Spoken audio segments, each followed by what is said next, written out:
Mahina yung signal. Naalala mo yan pa? Gandang hapon, araw, gabi, o anumang oras sa inyo. I-miss ko na yung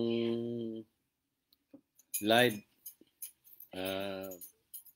Palibasa kasi wala nang matinding mangungutya. Mas maganda mag-live pag may nangutya. So, bago makapag-umpisa, kape mo na para di lantukin. Yum yum. Yung pag-usapan natin yung kung natandaan niyo yung post ko, March 7, like kung sinasabi sa inyo yan, na nangyari sa Pilipinas at ito nga ngayon, padami na. Yung mensahe ng Diyos na nung nag-lockdown ng May 10, ba yun? March 10. No, 14 ba yung nag-lockdown? Tapos kinabukasan yata yun yung mensahe ng Diyos na tatandaan nyo yung sinabi niya na mag-lockdown man sila, tuloy pa rin ang corona. May live ako niyan. Kung naalala niyo yun. May live ako niyan na sinabi ko pa nga doon na hindi naman ako tutol sa lockdown, pero kahit pa mag-lockdown, yun nga, tuloy-tuloy pa rin ang corona kasi yun ang sinabi ng Diyos. So nakikita natin ngayon na hindi talaga nila na-control kasi nagpatuloy ang na-infected sa virus. So, ang kailangan lang doon, disiplina at paniniwala ng bawat isa. Kaya nasa sinabi ng Diyos yan na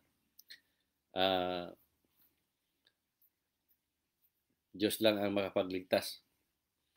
Ngayon, maraming misahe yon ng Diyos na tungkol sa corona. Yung nakikiusap din ako na magpunta sa bangko sa lugar kung saan ako nakapag-deposit,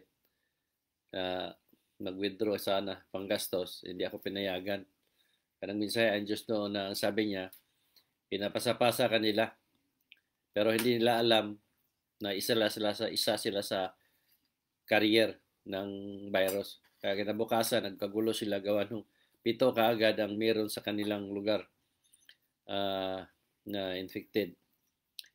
So, yan, isa yan. May post ako din yan. At saka yung mensahe ng Diyos na yun nga, sa tagal ko nang ginawa to, 10 years ko nang ginawa. Kaya wala akong duda na hindi kalat ang pangalan ko dahil ang isiniwalat ko ay puro masasakit para sa tainga at mata ng tao na niwala sa mga pare at pastor ninyo. Kaya walang kaduda-duda na masasakit din ang mga binibitawan ninyong salita.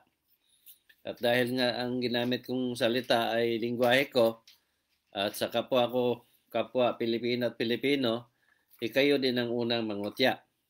Kaya, ayun, malinaw na ang sabi ng Diyos na maraming nangamatay sa kanila, hindi mo lang alam dahil hindi mo sila kilala.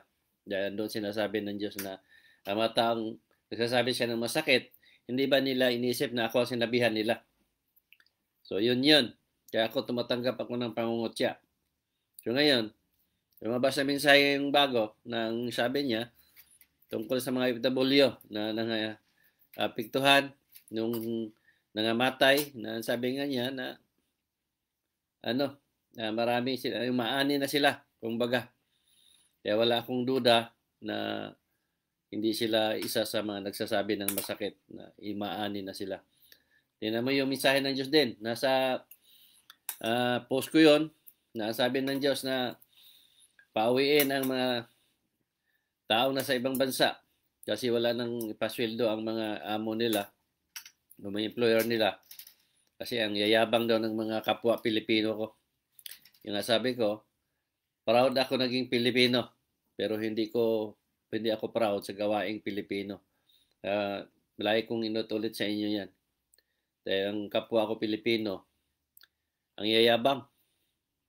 Pagkapunta na sa ibang bansa, wala na. Akala mo kung sino na. Maganda lang ang trabaho.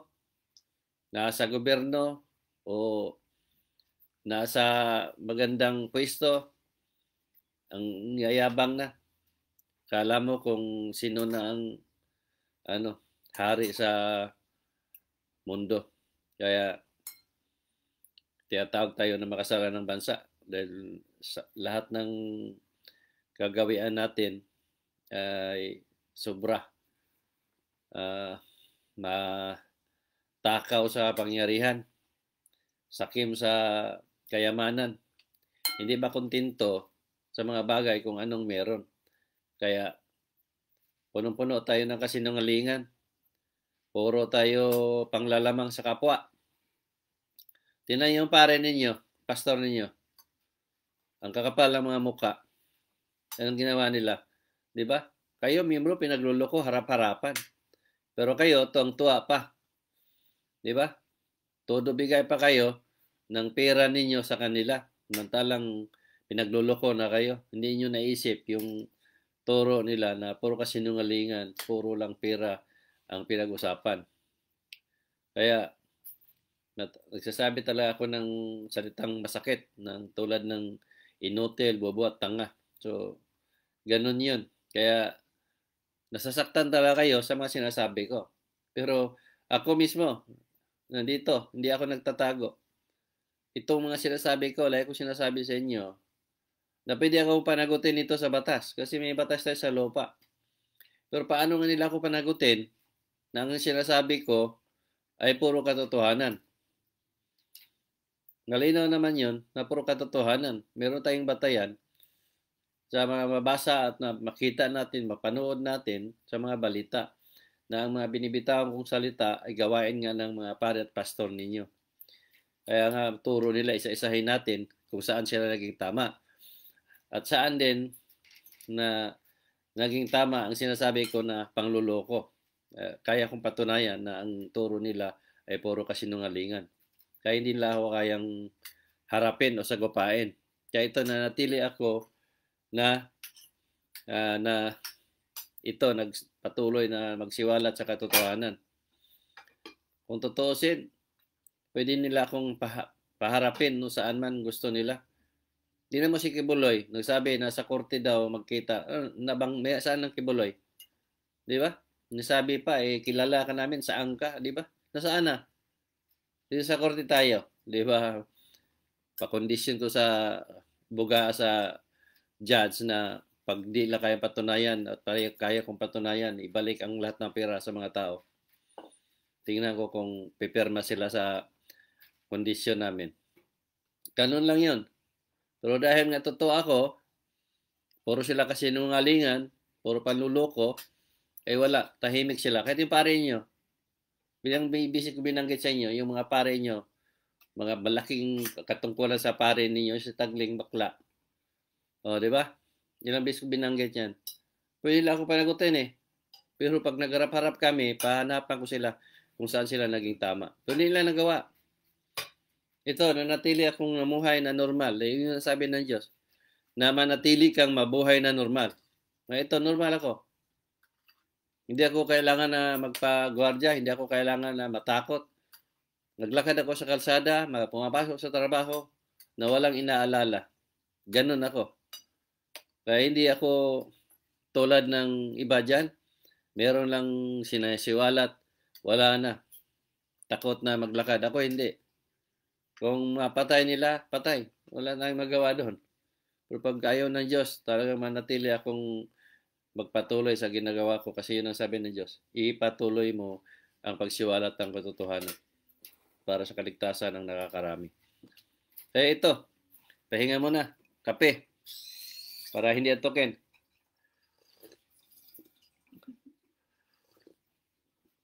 Ayun, gusto pa rin ng Diyos na maligtas ang tao. Kaya ito, Ngayon, yung tungkol sa mensahe ng Diyos, yung kanina, grabe yon tungkol sa corona. Kaya kung nga nilive to, dahil nag-request ang best friend ko, ang nabasa ba niyo yung sabi niya na wala bang video dyan? Oh. So, ibig sabihin niya doon, nagawa ng video yung mga mensahe niya na marami tungkol sa corona. At nag-live ako na ito. Dahil marami sigurong tao na namimiss yung kapangitan ko. Kaya sabi ng Diyos siguro nga, namimiss ka nila. Dahil hindi na sila makakita ng pangit na tulad mo. Kaya mag-live ka. Ito, mag-live ako. Tiisin ko na lang yung pangungutya. Makita nyo lang ang mukha ko.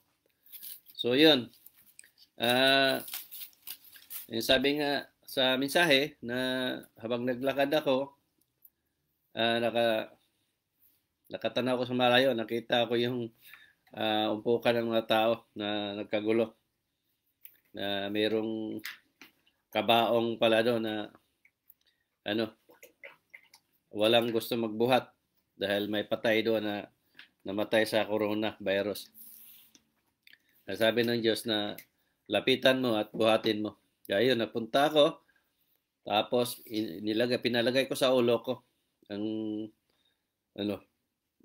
kabaong.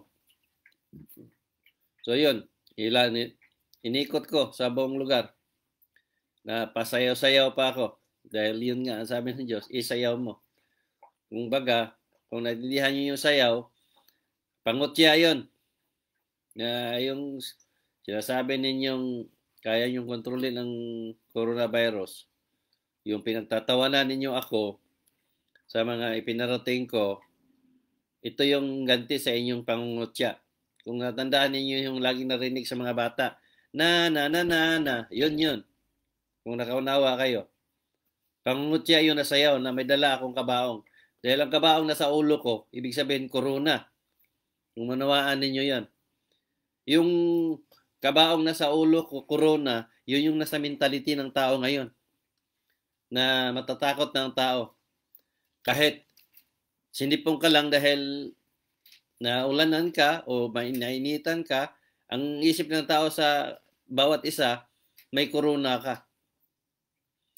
Di ba sabihin, excuse me no, wala pang corona, may sipon na ako. Di ba? Ako mismo, makita niyo sa mga live ko noon pa, wala pang corona. Na puro sipon ang inabot ko dahil may allergy ako. Tinatawag nga ako na mangungutya na hingos. Kasi lang ako naghihingos. O ngayon, sinong naghihingos ngayon? Maraming nangawala.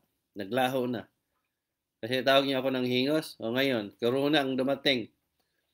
Nahingos kayo na yon, natuluyang naglaho sa mundong ito. Kaya hingos naman ang tawag ninyo sa akin. Yung magagawa natin, kung yun na ang mahina o ano man, pinanganak ako ng ganito, wala akong magawa. Pero hindi ako hingi, pagalingin ako ng Diyos. Iyon ang karesistensya sa katawan, wala akong magawa. Dahil yun nga siguro ang nyo sa akin na siponin di koronang dumating sa buhay ng tao, yung maraming nangawala. Kaya yun, pangutya lang kayo, kaya tumanggap ako ng pangutya. Kaya nga yung mga video ko na abot ang sipon dyan, hingos, di ba? Hindi ko tinatanggal Maganda yan. Kaya patunay ko sa inyo na ordinaryong tao ako, na wala akong kayang gawin. Pero hindi ako tulad ninyo na puro kayo hingi. Bawat maliit na bagay, hingi. Naniwala kayo, puro hingi. Hindi yan paniniwala. Panghihingi yan. Ang paniniwala, tulad ng ginawa ko. Kahit may sakit ako, hindi ko sinabing, Panginoon, pagalingin mo ako. Dahil alam ng Diyos kung anong kailangan natin. Kahit wala ako, hindi ko sinasabi, Panginoon, biyayaan mo ako. Hindi ko ganon. Gagawin ko ang dapat kasi alam ko na doon ako biyayaan. Gusto ko makaulam, hindi ko sinasabing, Panginoon, makahuli sana ako. Hindi. Punta ko sa dagat para mag-fishing at makahuli. Ganon ako, hindi ko tulad ninyo. Wala lang kayo, may hingi na. Pero lang kayong kailangan, may hingi na. Gawin ninyo ang nararapat. Para ang biyaya darating sa inyo. Hindi yung Hindi, wala kayong ginawa, puro kayo hingi, puro hingi. Hindi yan paniniwala. Panghihingi yan. Yun ang sinasabi ni Diyos. Isa sa tao, ang paniniwalang may kapalit. Yun. Pahinga mo na, kape mo na.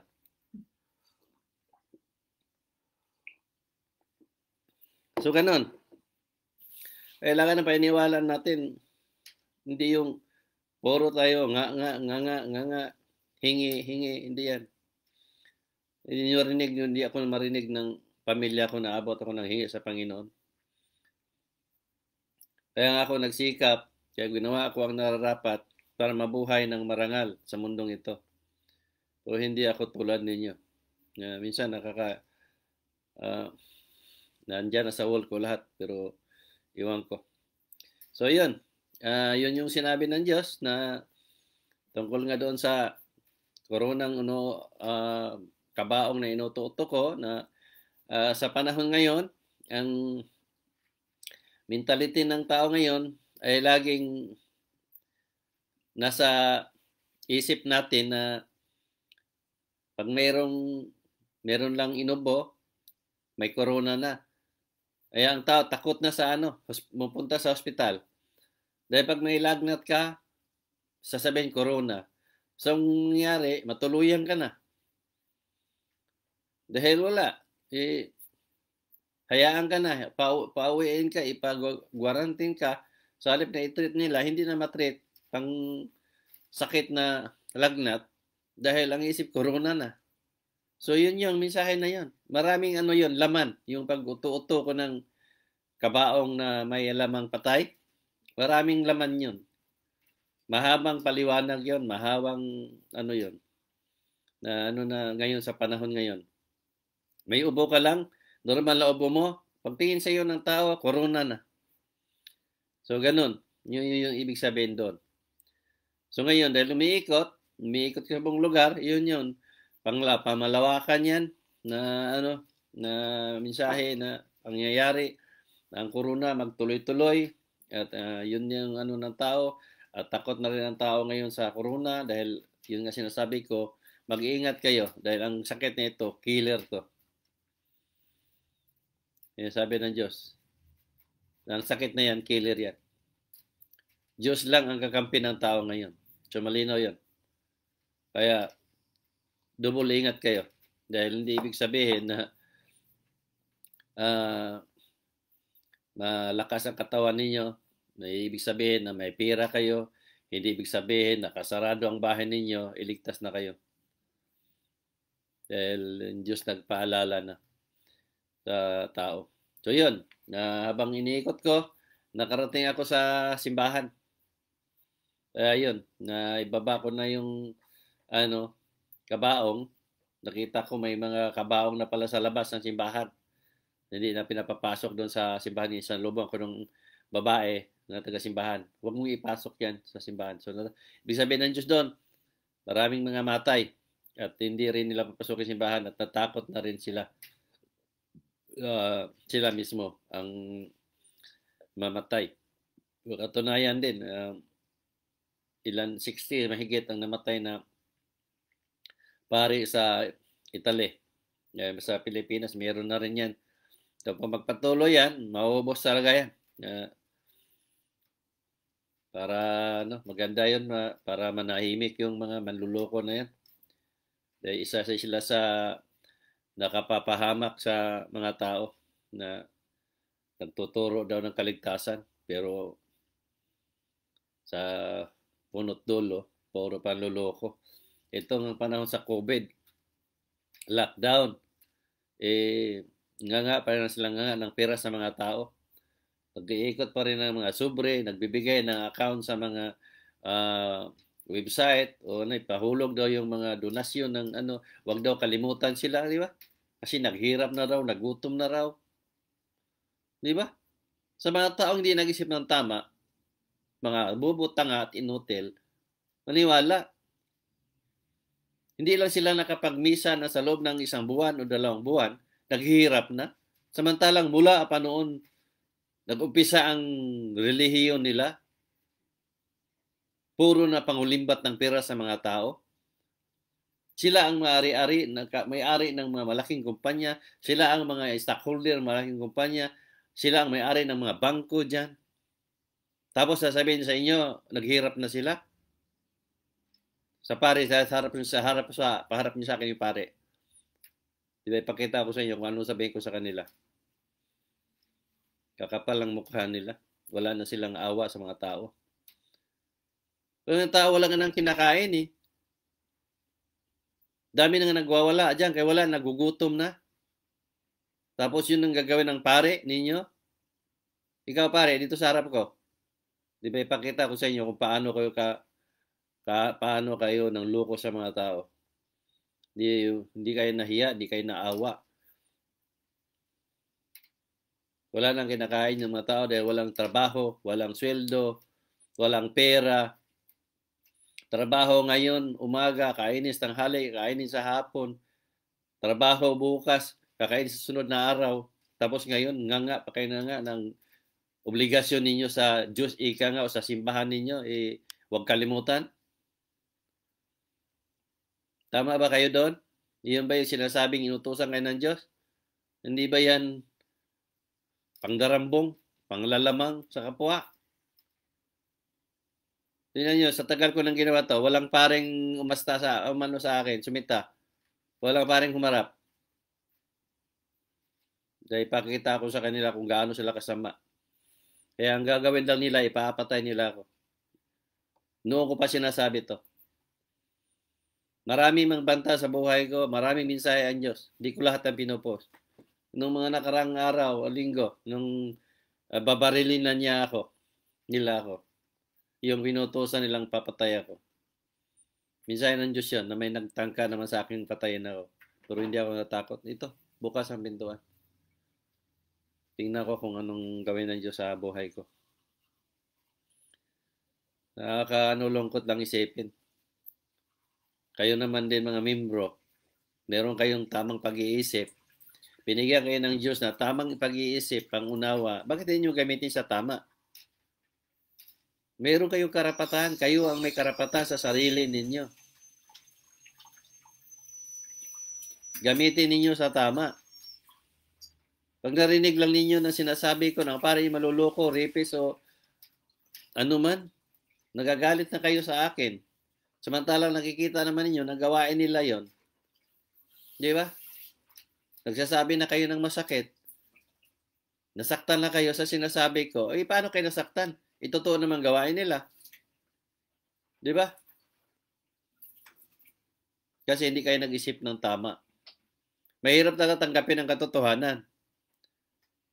Ngayon, kung bukas ang puso't isipan ninyo, makikita ninyo kung ano talaga ang totoo. Malinaw doon na totoo kung ginamit ng Diyos. Kasi ang sabi nga niya, manggamot ka at mangaral. Di nyo ba naintindihan ang manggamot at mangaral? Kung sa Bisaya pa yan, manambal ka at manghimangno. Sa ibang salita, nagpaalala ang Diyos sa Tagalog. Di ba? Nagpaalala ng Diyos sa tao kasi makasalanan na. Gusto ng Diyos na mulat na tao sa katotohanan. At hindi na mapunta sa impyerno. Dahil ang tao napapahamak dahil nga sa paniniwalang namulatan na tinuturo ng mga demonyong pare na yan, demonyong pastor na yan, na silang ama ng demonyo, na sinasabi nilang yun ang tamang kaligtasan, kaya kayo napapahamak. Kaya tinatawag silang number 1 makasalanan. Ngayon, sino ngayon ang number 2? Di kayo naniniwala. Kung ang pare at pastor yung tinatawag na number 1 makasalanan, ibig sabihin hindi sila ligtas. Ngayon, ang natutunan yung turo galing sa kanila, ligtas kaya kayo? Di ba? Paano kayo maligtas? Na ang lahat ng natutunan nyo galing sa kanila na tinatawag ng Diyos ang number 1 makasalanan. Kaya hindi nyo masabing ligtas kayo. Sasabihin ninyo, Mr. Narciso, ibig sabihin lahat mapunta sa impyerno. Sino nagsabi sa inyong lahat? Na hindi naman lahat ng tao naniwala din sa pare at pastor. Di ba? Marami namang taong hindi naniwala ng reliyon. Punta kayo sa Australia, ipakita kayo sa simbahan dito na ginawang tindahan. Ipakita ko sa inyo yung simbahan dito, ginawang restaurant. Kasi wala na nagsimba. Dito sa lugar dito sa Sydney, meron doon tabi-tabi. 10 di pa lang simbahan na, 10 di pa tindahan na. Simbahan na. Tingnan niyo kung anong ginawa ng simbahan. Ginawang tindahan ng mga damit. Kasi walang nagsimba. So, ibig sabihin, hindi lahat naniwala ng reliyon. Ang naniwala ng reliyon, ito yung mga inutil ang pag-iisip. Yung mga tanga ba? Yung mga bobo ba? O nagsasabi talaga ako ng totoo. Kasi ito yung salitang gagamitin para sa inyo. So, yun. Yung mensahe na yun, na na-explain naman, na paliwanag ko naman yun ng maayos. Mahaba-haba talaga yun. Pero yun nga, sabi nga ng Diyos na, di ba sinabi ko na sa'yo, na ang impyerno ay nanggaling sa ang virus galing sa China, na ang sabi niya na ang impyerno, di ba? Sinabi ko sa iyo noon pa na nasa China. Kaya itong virus nandito sa Pilipinas na magpatuloy, na yun nga, sabi ko nga na magpatuloy yan. Yun din sabi ng Diyos, dahil ang Pilipinas ay tinatawag na makasaranang bansa. Kaya, ayun, medyo mahaba na yung live ko. Minsan kasi pag mahaba, ang tao naantok na. Pero hindi ko sinasabing pinapepayang kayo ng demonyo. Di katulad ng mga pare ninyo o pastor ninyo na antok lang sa simbahan, sasabihin na si brother naantok kasi pinapayang ng demonyo. Kita mo, ito yung mga turo na sa harapan ninyo. Kung nag-isip lang kayo ng tama, malaman na ninyo na ang laman pala ng simbahan ninyo, mga demonyo. So, yun yung pare ninyo, demonyo. Mga pastor ninyo, demonyo. Sila ang nagsasabi na pinaypayan kayo ng demonyo. Di yung demonyo pala nasa tabi ninyo sa loob ng simbahan. So, ganun yun. So, yun. Mayroon akong isingit na mensahe ng Diyos kagabi. Hindi ko sinulat. Isama ko na dito tungkol doon sa habang naghuhugas ako ng plato sa bahay, sa loob ng bahay, maraming dumating na mga tao. Habang naghuhugas ako, narinig ko yung mga tao nagsidatingan at narinig ko yung pinag-usap-usapan nila ako. Ayun nga, natatakot sila sa mga pinarating ko at sabi, nagpaalala ng Diyos for second coming. So, ibig sabihin, maraming taong naniwala. Maraming taong naniwala na hindi sila siwe dito ba sa Facebook, sa mga share lang o sa mga narinig lang o sa nabasa nila o sa mga kursada ko, na naniwala sila na tunay akong pinag-utusan na nagpaalala ng Diyos sa tao. Yun yung mensahe na yun na hindi ko pinopost, pero isinama ko dito at least kahit paano narinig ninyo. So, hanggang dito lang muna at sa pagkikita natin muli dahil 30 minutes na halos. Magandang gabi, magandang araw, and God bless sa lahat.